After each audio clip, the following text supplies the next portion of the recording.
Naše delo na Podčrtu se razlikuje predvsem v tem, da mi delamo dejansko samo poglobljeno preiskovalno in podatkovno novinarstvo. Se pravi, nismo novičarski medij, ne delamo za klike, za klikabilnost, ampak dejansko za učinke.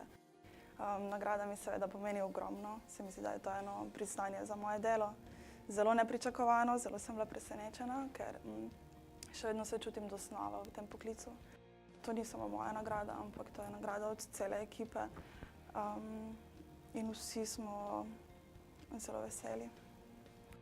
Jaz mislim, da je zelo pomembno, da je Podčrto, neodvisni medij, Podčrto sploh nastal, ker smo pokazali zdaj v 2 letih, da je interes.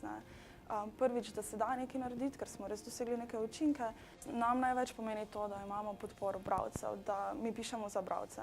To se mi zdi ena res lepa vez in lažje je delati in več motivacije imamo za delo, če vemo, da interes je, da tudi družba prepoznava, da je preiskovalno, poglobljeno, podatkovno novinarstvo potrebno.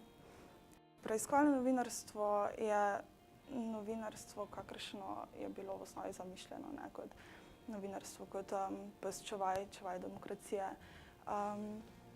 In seveda rabimo nekaj, rabimo novinarstvo, ki se trudi poiskati vse sistemske napake, vse manjše napake v družbi, ki jih izpostavi, ki z njimi seznani javnost, da se potem seveda lahko kaj spremeni. Brez preiskovalnega novinarstva so te spremembe dosti nemogoče.